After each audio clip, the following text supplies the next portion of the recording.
اللهم صل وسلم على سيدنا محمد وعلى آل سيدنا محمد. Assalamualaikum warahmatullahi wabarakatuh. Waalaikumsalam warahmatullahi wabarakatuh.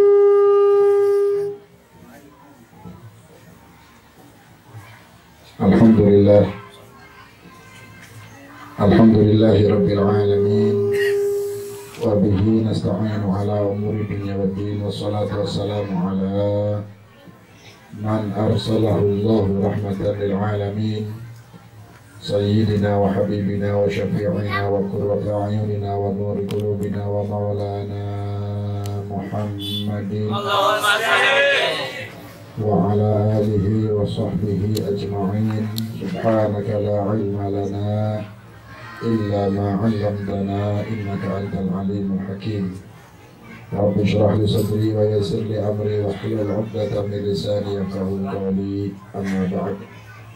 Tubatang sedaya para alim, para kiai, para asatid, para sepuh dan bini sepuh, segenap tokoh masyarakat, guru-guru kita bersama, wabil khusus panjenenganipun Al-Mukarram Romo Kiai Haji Nasuha yang Allah Ta'ala mudah-mudahan beri sehat walafiat.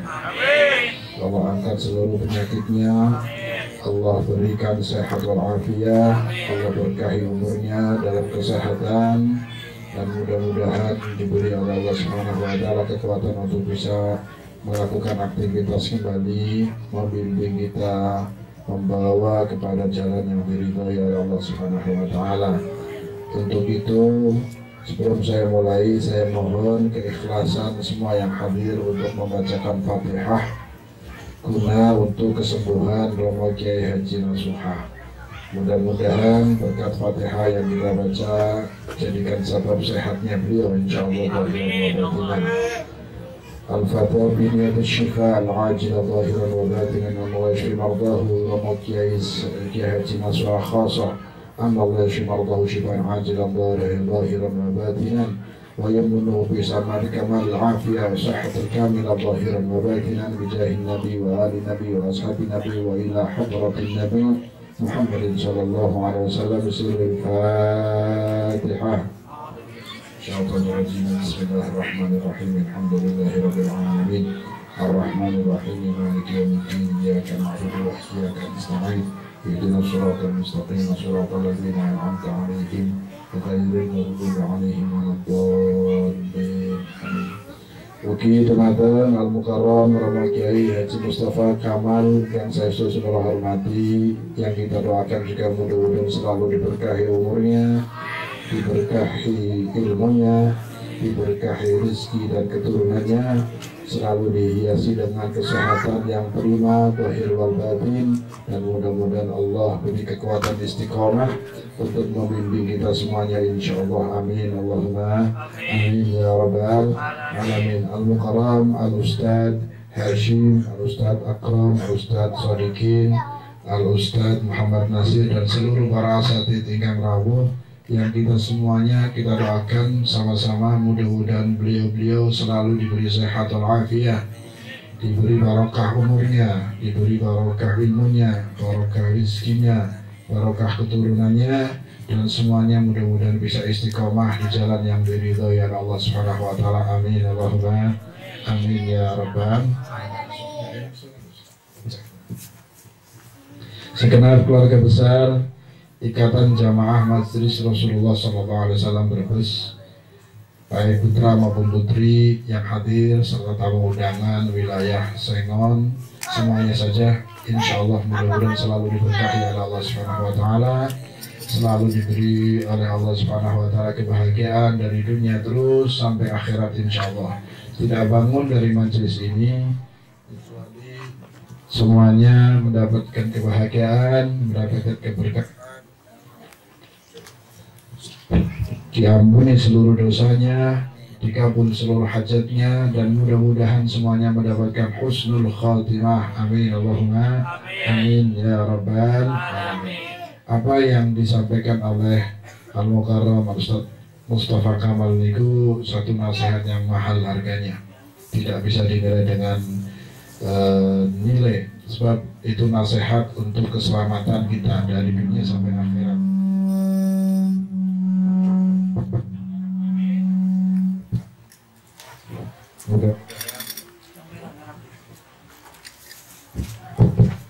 Mudah-mudahan Allah Subhanahu wa Ta'ala beri taufik untuk bisa mengamalkan nasihat beliau, sebab hidup cuma sekali, hidup di dunia ini cuma sekali, waktunya singkat.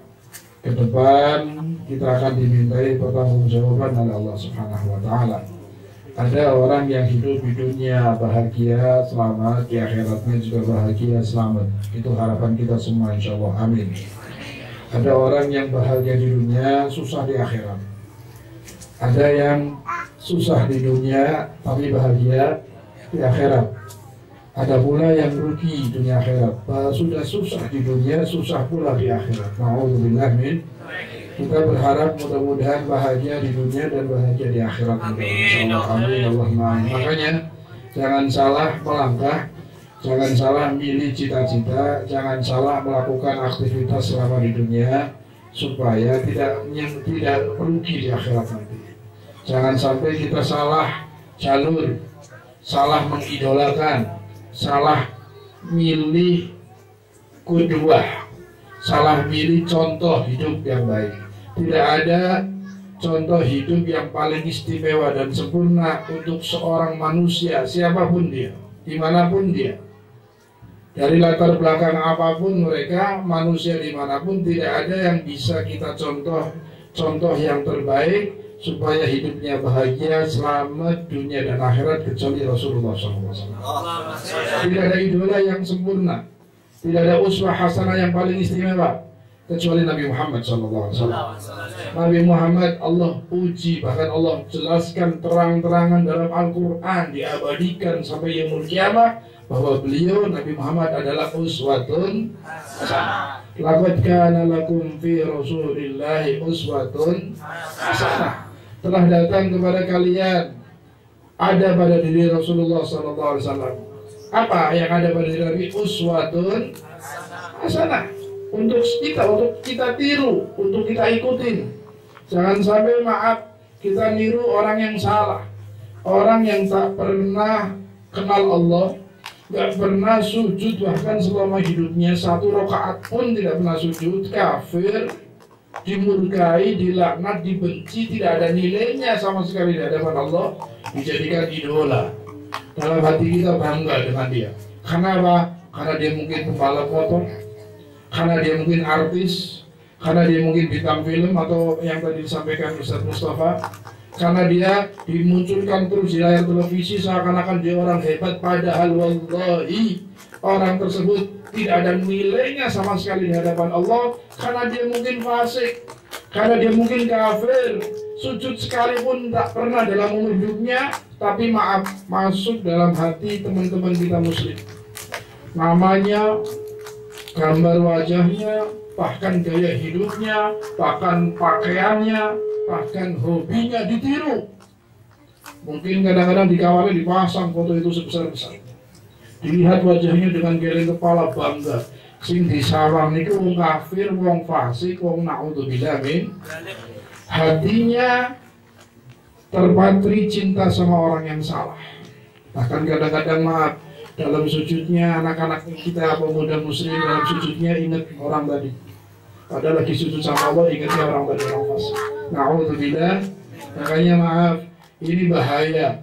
Salah menempatkan idola, salah menempatkan cinta, itu akan jadi sengsara. Bahkan bahayanya bukan cuma di dunia, tapi di akhirat kelak dia akan merugi. Karena maaf, perlu kita fahami hadis Nabi SAW. Nabi mengatakan, yuhsyarul mar'u yawmal qiyamah ma'aman ahad. Anta ma'aman ahbabta. Di hari kiamat manusia akan dibangkitkan kumpul barengnya sama yang dicintai waktu di dunia. Kalau cintanya artis, kumpulnya sama artisnya fasik, artisnya matinya suul khotimah, artisnya tidak pernah ibadah, bahkan kadang-kadang artisnya orang kafir.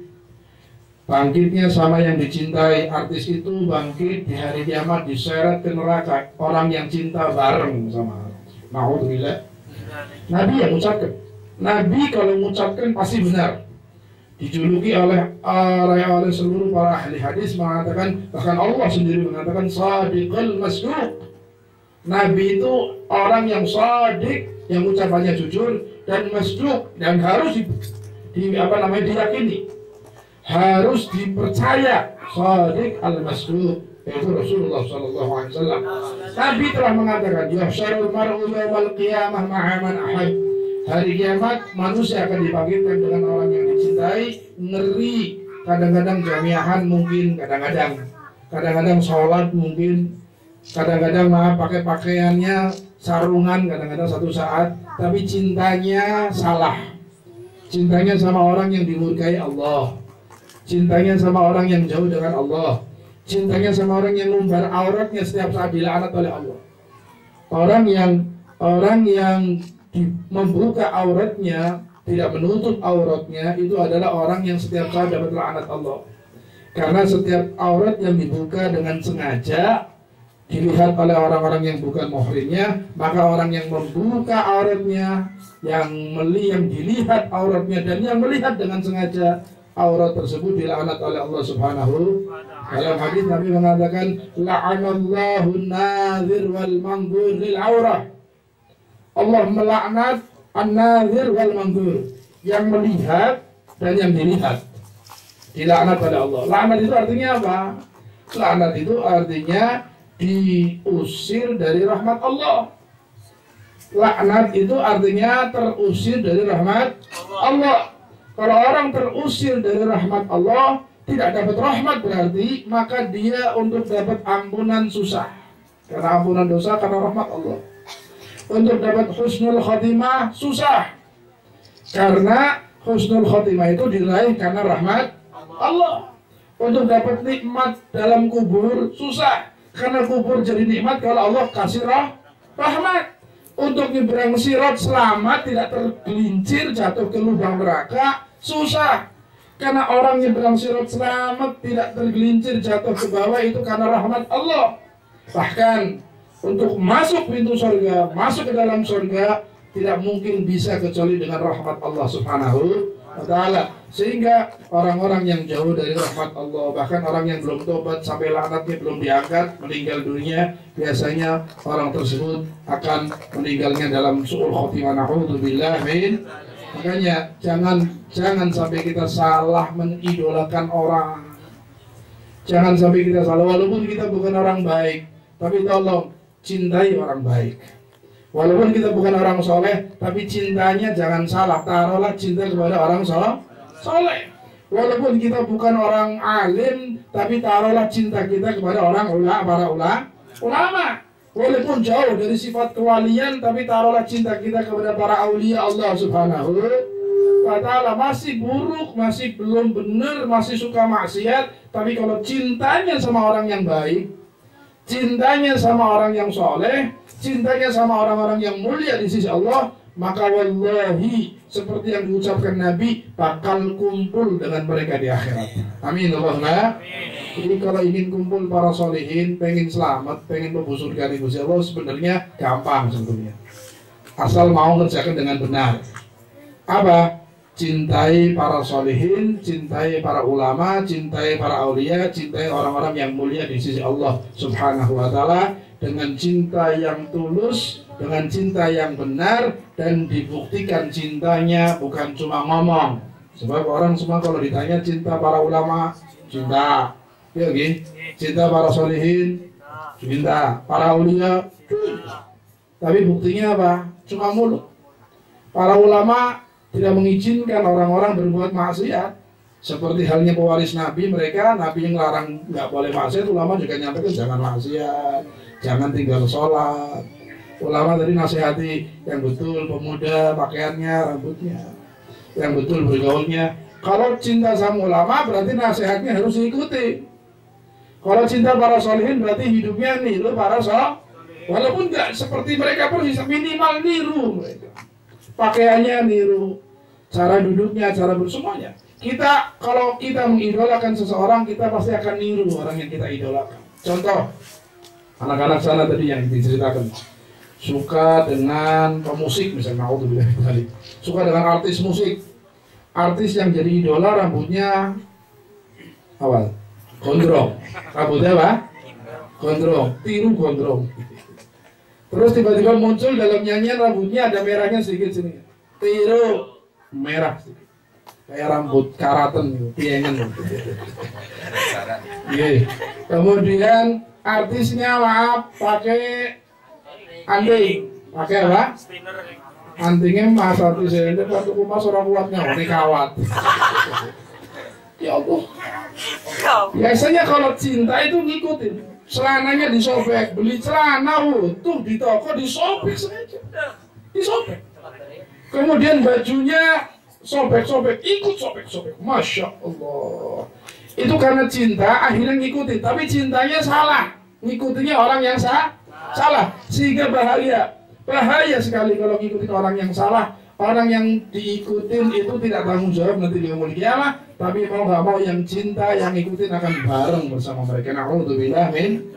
Tapi maaf, kalau cintanya benar, cintanya sama orang-orang baik, di dalam kamarnya dipasang fotonya para ulama, para habaib, Mbah Hasyim Asy'ari, tokoh NU, para habaib misalnya Habib Umar, Habib Mundir, kiai-kiai kita, guru-guru kita. Kita lihat wajahnya cinta. Walaupun kita jauh dari sifat mereka. Mereka berusaha setiap saat mujahadah menjauhkan dari maksiat. Kita kadang-kadang masih berkelimangan dalam dunia kemaksiatan. Jujur betul. Masih bermaksiat? Masih. Tapi maaf, kita ingin niru mereka, ingin jadi orang yang baik. Kita mengidolakan mereka, walaupun belum bisa, tapi hatinya sudah cinta sama mereka. Kadang-kadang setiap malam natap wajahnya sambil, ya Allah, mudah-mudahan berkat orang ini saya diampuni dosanya. Allah ampuni dosanya insya Allah. Amin Allahumma. Dan umpama belum jadi baik pun, belum jadi baik umpama, belum jadi orang soleh umpama, tapi cinta sejatinya sama orang soleh, kemudian datang ajal, meninggal, belum jadi baik, tapi sudah dalam keadaan meninggalnya, hatinya cinta sama para solihin, insya Allah, walaupun kita bukan orang soleh, walaupun kita pendosa, walaupun kita masih ahli maksiat, asal cintanya benar sama para solihin, Nabi yang mengatakan akan bangkit bersama mereka insya Allah. Amin Allahumma. Amin ya Rabbal. Jadi kelasnya saya, kita semua ini yang pendosa-pendosa ini nggak ada jalur kecuali mencintai orang-orang mulia. Nggak ada cara supaya selamat nanti di akhirat kecuali mahabbah sama mereka. Tapi maaf, cinta yang dibuktikan dengan amal. Habib Mundir, bagaimana kita tahu sejarah hidupnya? Masya Allah. Yang sebentar lagi kita akan hadiri hallnya mudah-mudahan insya Allah. Tanggal berapa? 6 Agustus, 6 dan 7 Agustus minggu depan. Insya Allah akan haul beliau yang keempat. Coba bayangkan sudah meninggal tapi majlisnya terus berjalan. Yang baca sholawat ratusan ribu bahkan jutaan orang. Yang mengenang namanya, yang melanjutkan perjuangannya. Perjuangannya ini beliau sudah meninggal tapi spirit semangatnya masih ditanamkan sama anak-anak beliau. Alhamdulillah. Tinggal terima transferan pahala setiap saat di kubur ini. Berapa pahala yang beliau raih setiap saat dari jamaahnya, yang setiap saat bersolawat, setiap saat berdakwah, setiap saat berjuang, setiap saat baca maulid, setiap saat semuanya kebaikan-kebaikan akan diterima oleh beliau luar biasa. Kenapa? Karena beliau mujahadah. Beliau mencintai gurunya, niru gurunya Habib Umar, ngikutin idola yang benar, mencintai gurunya yang gurunya mencintai Rasulullah SAW. Sehingga beliau dibawa untuk mencintai Rasulullah sampai beliau meninggal dalam keadaan isyik. Ada meninggal, orang meninggal syahid itu macam-macam. Ada syahidul isyik namanya. Meninggal menahan sakit, beban sakit karena cinta sama orang yang dicintai, berkorban untuk orang yang dicintai, gak peduli tubuhnya sakit, gak peduli tubuhnya kadang-kadang gak sehat, karena saking cintanya sama Rasulullah, mati-matian berjuang untuk menyenangkan yang diidolakan sampai meninggal dalam keadaan sakit demi yang dicintai. Itu namanya syahidul isyik. Apa? Isyik itu syauq, rindu sama orang cintai. Berjuang karena rindu sama orang yang dicintai. Sampai beliau nggak pedulikan kesehatannya. Kadang-kadang nafas ngap-ngapan tetap jalan. Kadang-kadang di atas tempat tidur didorong masuk ke masjid. Kadang-kadang dalam ceramahnya nungguin gosida sampai pingsan. Kita lihat. Contoh nggak usah jauh-jauh. Sahabat Nabi terlalu jauh. Kita lihat orang-orang di sekitar guru-guru kita bahkan. Bahkan label jaket kita punya hubungan sama beliau SAW. Coba. Setelah meninggal apa yang didapatkan? Kemuliaan, kebahagiaan, nama harum, gurunya ridho, muridnya ridho, semua orang kehilangan. Orang baik itu kalau meninggal semuanya kehilangan. Beda sama orang buruk. Orang buruk saat meninggal, orang yang hidup sekitarnya mengatakan, sudah sana pergilah, bosan. Malah senang ditinggal. Tapi orang baik, ya Allah, 4 tahun saja masih rindu kita orang. Masih kehilangan, masih ingin sosok beliau ada di sekitar kita. Subhanallah. Makanya kita bersyukur, alhamdulillah, alhamdulillah diikatkan dalam wadah majlis yang mulia, punya hubungan dengan guru-guru yang mulia. Syukur alhamdulillah Anda yang hadir pada siang hari ini, yang menjadi jamaah Rasulullah, ikatan jamaah Rasul dimanapun Anda berada, syukuri nikmat yang besar karena Allah kumpulkan kita dengan orang-orang mulia.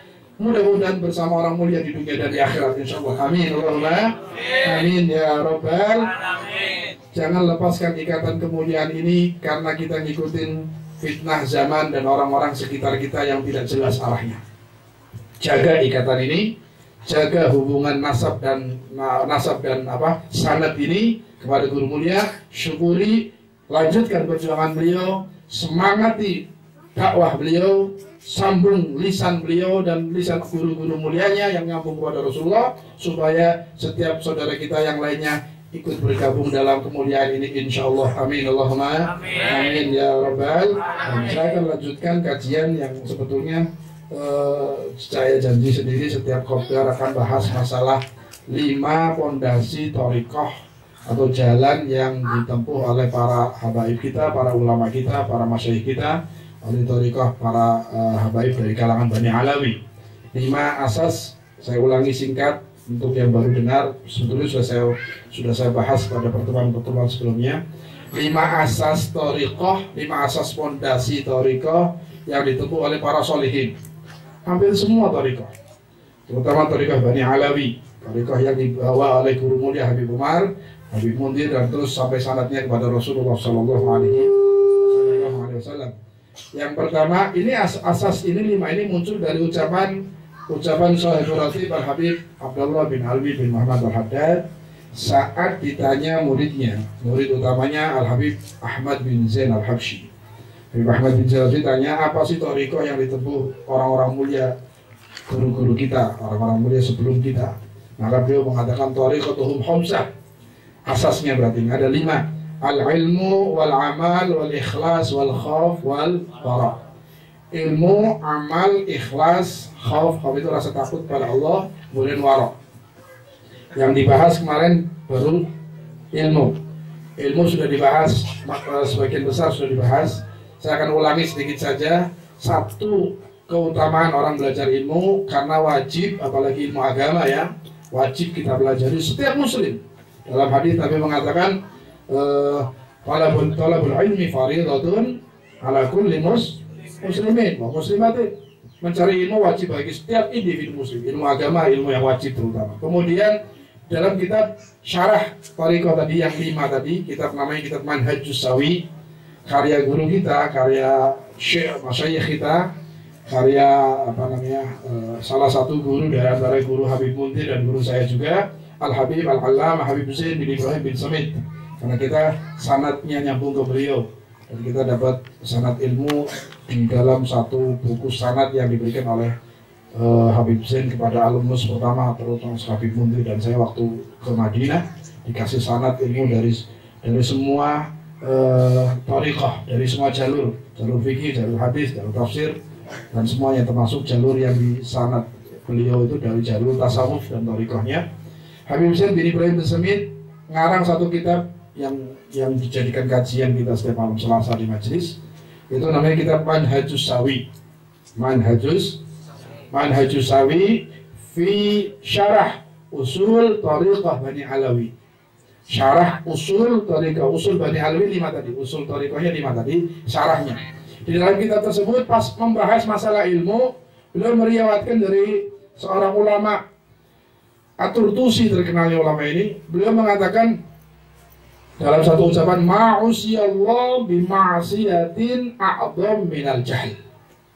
Ma'usiyallah bima'asiyatin a'adham minal jahl. Tidak ada satu kemaksiatan, satu perbuatan maksiat, tidak ada maksiat yang dikerjakan oleh seorang kepada Allah lebih besar dosanya melebihi maksiat dalam bentuk jahil. Jahil itu apa? Bodoh. Tapi dalam kaitannya agama. Jahil bidin, ada keterangannya.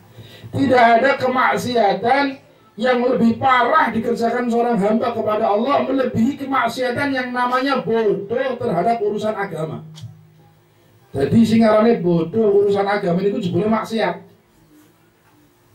Si bisanya iya, sebab dia meninggalkan kewajiban sampai bodoh itu kan karena orang ngaji, oke? Sementara ngaji itu kan wajib. Gini apa betul?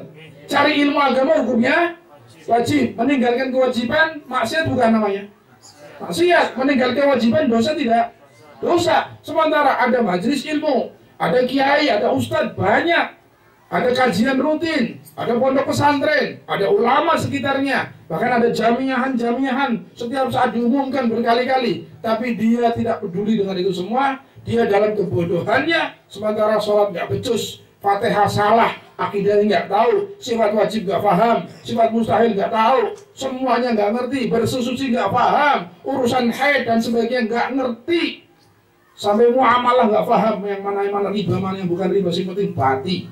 Urusan agama nggak tahu, dia jahil, tapi nggak mau ngaji, nggak mau dekat ulama, nggak mau tanya, nggak mau duduk di majelis ilmu. Diumumkan pengajian rutinan di masjid, musola, ya nggak hadir. Ustadz ngomong, coba ngaji, nggak mau. Jamiahan ada, tidak hadir. Sehingga dia berarti meninggalkan kewajiban yang diwajibkan oleh Allah. Setiap detik dan nafasnya dia dalam kemaksiatan kepada Allah. Jangan dikira orang yang nggak mau ngaji itu bukan dosa. Nggak ngaji sudah. Setiap nafas Anda, waktu yang Allah berikan untuk mencari ilmu dibuang. Ada kesempatan lewat, begitu saja. Sementara ada masih banyak ilmu agama yang wajib belum dipahami, masih belum mengenal yang betul, ilmu yang benar. Maka dia, orang tadi, setiap nafas dan detik yang dilewati dicatat sebagai orang yang sedang bermaksiat kepada Allah Subhanahu wa Ta'ala. Tapi sayangnya orang ini nggak paham bahwa dia sedang dicatat dosa setiap saat. Sayangnya orang ini nggak sadar bahwa dia sedang bermaksiat setiap saat. Dia seakan-akan, saya lagi duduk nggak maksiat. Saya lagi jalan, saya lagi tunggu toko, saya lagi keliling dagangan. Anda selama tidak mau belajar agama, selama ada kesempatan tapi tidak mau ambil kesempatan, ada orang ngajar nggak mau belajar, maka Anda termasuk sedang meninggalkan kewajiban yang diwajibkan oleh Allah setiap individu muslim. Faridatun ala kulli muslim. Wajib setiap muslim. Makanya biasanya umurnya 30 mendhuwur apa 40 mendhuwur di kamar baca Fatihah salah Fatihah. Kadang-kadang maaf ada yang 60 50 coba suruh duduk Fatihahnya masih salah. Kadang-kadang kenteng sholat tapi jengkelat-jengkelit tok, syarat rukunnya nggak tahu, bacaannya ngawur, nggak mau ngaji, nggak mau belajar. Terutama anak-anak muda yang punya kesempatan, masih banyak waktu Anda, jangan buang waktu sia-sia. Kaji, pelajari. Banyak ustadz di sini, alhamdulillah, kata ustadz, kata kiai, tidak ada alasan untuk tidak belajar agama di tempat ini. Hujjah Allah akan diminta pertanggungjawaban kepada kita di saat kita hidup di lingkungan yang ada para ulama, tapi kita nggak mau mendekat sama mereka, nggak mau belajar. Na'udzubillah min. Kalau saya mungkin jauh sebulan sekali. Ini Ustadz Sodikin, Ustadz Mustafa, Ustadz Hasim, Ustadz sini. Ini yang perlu kita datangi setiap saat. Duduk sama mereka, tanya sama mereka, deketi mereka, hadir majelis mereka. supaya kita dapat ilmu dan mudah-mudahan ilmunya manfaat insyaallah. Amin Allahumma amin ya rabbal. Sudah bahas ilmu kemarin, sudah bahas harus dengan sanad, yang diambil ilmunya harus orang yang jelas, gurunya jelas, ikatannya sama Nabi nyambung, ya gitu. Tapi ingat, jangan kita ambil ilmu dari orang yang tidak punya sanad, ilmu dari orang yang tidak pernah berguru. Kadang-kadang kamu mondok beora, sadari kitab sing ngaraka harokate sing jarene gundul ya, Arab gundul. Tidak ada harokatnya, suruh baca nggak bisa. Bahwa bahasa Arab salah-salah, modal kendel tok, modal pakaian kendel, pinter ngomong, ceramah ngalor ngidul ngetan ngulon, ya kadang-kadang ceramah yang ngalem-ngalem awake dewek tok pintere. Saya ini. Ceramahnya kan saya. Saya keturunan ini, saya punya ini, saya.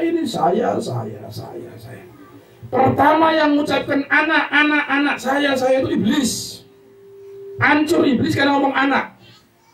Iblis itu celaka. Iblis itu dulu hamba Allah yang soleh. Iblis itu dulu hamba Allah yang ahli ibadah. Ibadah sama Allah sudah lama. Bahkan tinggalnya di surga bersama para malaikat yang mulia. Tapi iblis itu celaka, dilaknat, jadi makhluk yang paling dibenci dah. Bahkan disebut sebagai musuhnya Allah dan musuhnya orang-orang yang beriman. Sebab apa? Celaka sampai dilaknat oleh Allah karena saya tadi. Apa? Karena ngomong ana khairu minhu. Saat Allah ciptakan Adam alaihissalam wa ala nabi afdhalus salatu wassalam, setelah ditiup ruh, hiduplah Nabi Allah Adam alaihissalam. Kemudian Allah perintahkan malaikat dan iblis untuk sujud. Para malaikat langsung sujud. Tapi iblis ini karena ada sifat ananya tadi.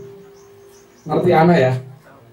Saya lebih baik, saya ini orang baik, saya orang hebat. Oh, disebutkan saya hebat, saya ustaz, saya mondok di sini, saya yang ada ilmunya, ada bekal ilmunya saja nggak boleh ngomong anak, apalagi nggak ada ilmunya. Yang ahli ibadah, iblis itu ahli ibadah, alim, ngomong anak, hancur, gagal. Apalagi kita orang-orang yang bodoh seperti kita. Maaf, iblis itu saat disuruh sujud, semuanya sujud, malaikat sujud kecuali iblis. Aba wastakbar, sudah nolak, takabur. Terus jawabannya apa? Ana khairu minhu. Ana khairu minhu. Saya mulai ngomong ana nih. Saya lebih baik dari Adam. Apa alasannya? Khalaqtahu min tin wa khalaqtani min nar wa khalaqtahu min tin. Khalaqtani min nar wa khalaqtahu min tin. Saya lebih baik dari Adam. Penciptaannya saja saya dari api yang menjilat-jilat. Api itu kuat. Pasir, tanah liat dibakar habis. Wa khalaqtahu min tin. Dan Engkau ciptakan ya Allah dari tin, tanah lembut, tanah lemak. Sebetulnya bukan masalah penciptaan, tapi merasa ini orang baru, makhluk anyar, gitu. Saya ibadah ratusan tahun, ribuan tahun sudah mulia semacam ini, kok suruh sujud, hormat sama makhluk yang nggak melihat siapa yang perintah, lihatnya siapa yang suruh dihormatin, nggak melihat Allah. Nah ini kalau orang sudah sombong nggak melihat Allah, melihatnya saya ini punya ilmu, siapa dia? Na'udzubillah min. Padahal hakikatnya sebetulnya kenapa Allah perintah hormat dengan cara sujud kepada Nabi Adam alaihissalam, kepada makhluk yang saat itu ada, malaikat, jin dan sebagainya, bahkan iblis, karena dalam Nabi Adam itu ada nur Nabi Muhammad SAW. Nur yang Allah taruh dalam tin, dalam tanah yang akan dibentuk untuk pembentukan Adam. Nur itu ditaruh di situ, kemudian ciptakanlah Adam. Sebetulnya adalah penghormatan kepada kekasih Allah, makhluk Allah yang paling mulia yang saat itu ada pada diri Nabi. Ada sulbi, dalam sulbinya Nabi Adam, nurnya Nabi Muhammad SAW.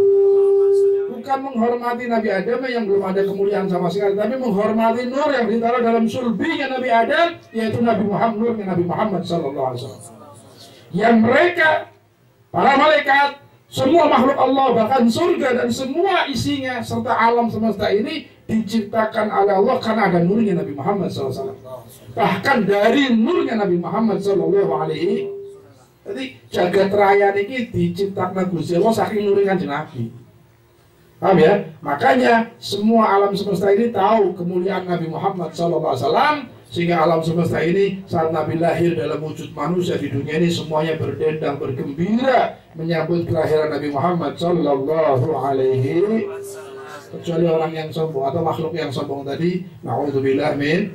Makanya insya Allah kalau ngambil ilmu dari sumber yang jelas, yang bersanad, dan ulamanya adalah ulama yang benar, yang mumpuni dalam ilmunya, yang ilmunya manfaat, insya Allah kita dapat ilmunya pun ilmu yang manfaat. Amin Allahumma amin. Ciri-ciri ilmu yang manfaat atau orang yang memiliki ilmu manfaat, ulama misalnya, orang yang memiliki ilmu itu bisa dilihat dari ciri-cirinya. Ciri-cirinya adalah khasyah. Al-ilmu khasyah kulluh yu'raf bidzaka ahluh. Ilmu yang sebenarnya, ilmu yang benar-benar ilmu yang manfaat, khasyah kulluh, semuanya khusyuk, takut sama Allah. Kalau sudah khusyuk, takut sama Allah, itu tanda ilmunya manfaat. Jadi kalau ulama, orang alim, orang yang punya ilmu, atau siapapun orang yang punya ilmu, kalau ilmunya manfaat, pasti akan menonjol sifat dari ilmu manfaat itu adalah khasyah. Apa? Khusyuk. Khusyuk. Khasyatullah, takut kepada Allah, khusyuk kepada ning wong wedi maring Gusti Allah niki ngomong ora sembarangan.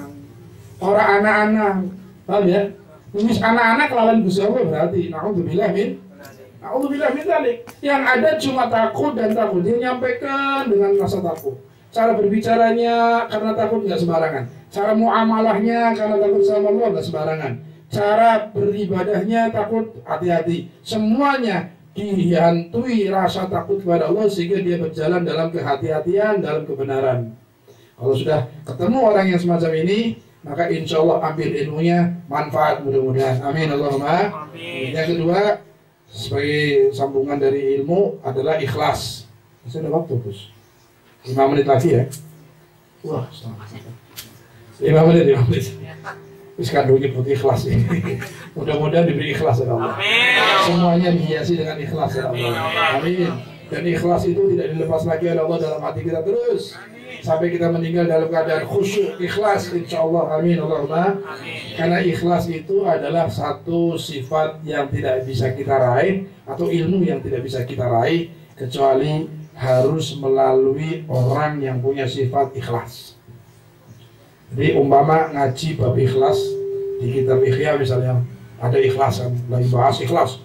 Ikhlas itu apa? Definisinya macam-macam pendapat, kemudian cara itu sebagainya. Supaya kita belajar bab ikhlas, pahami tentang ikhlas, kaji tentang ilmu yang ada dalam kitab tentang ikhlas, dipahami hatam, bab ikhlas dipelajari sampai hatam pin 40 sisan, terus orang jadi langsung ikhlas.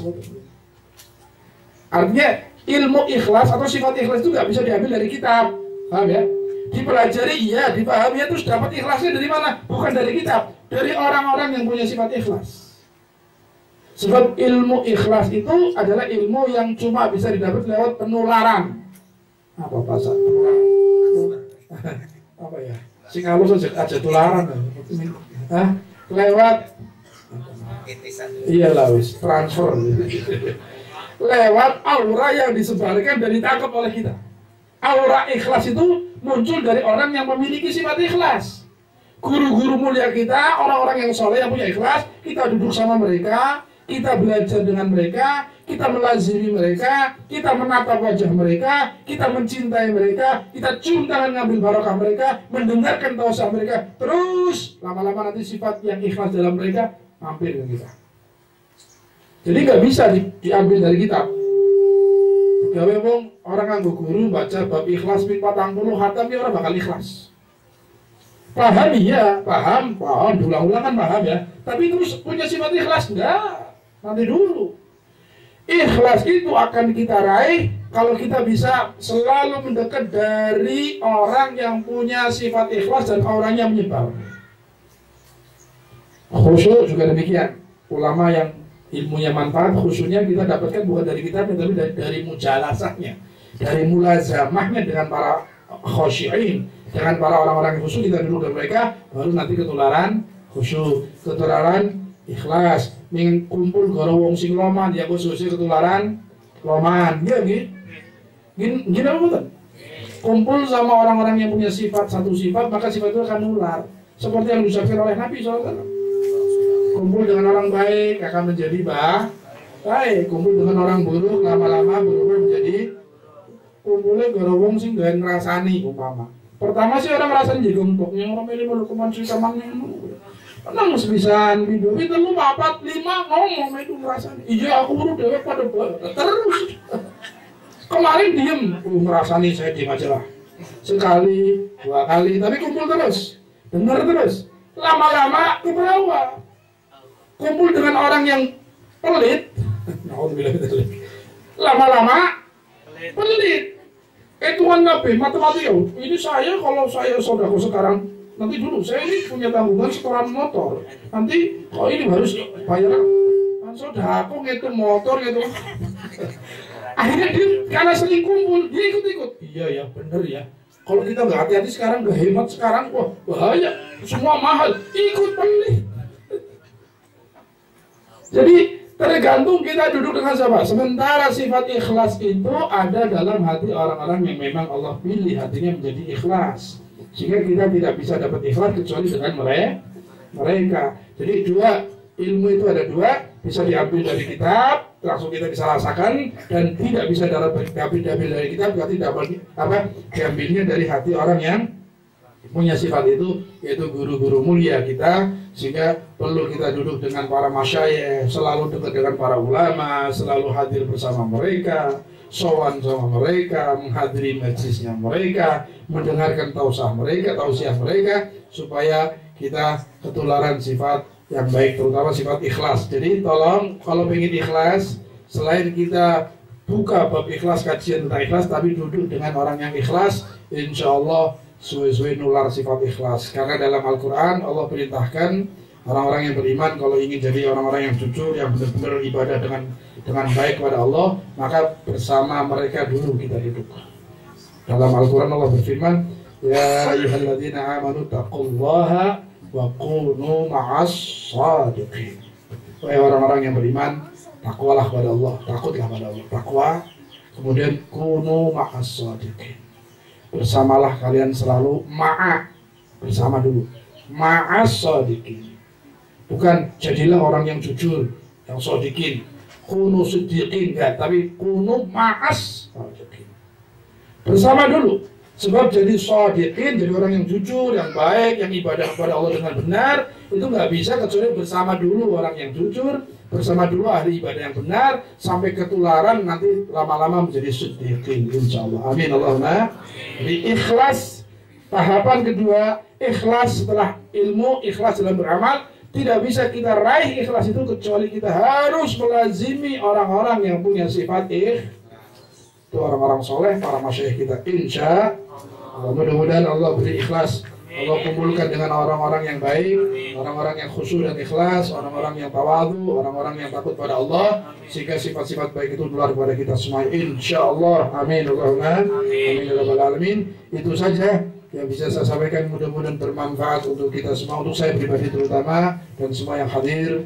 Mudah-mudahan Allah hiasi kita dengan khusyuk, kita hiasi dengan akhlakul karimah, hiasi dengan ilmu yang manfaat, hiasi dengan tawadu, hiasi dengan ikhlas, dan mudah-mudahan semua sifat-sifat buruk yang ada dalam hati kita dibersihkan oleh Allah Subhanahu wa taala, menjadi hamba Allah yang betul-betul selamat dunia dan akhiratnya. Amin Allahumma amin ya rabbal alamin. Bismillahil Fatihah.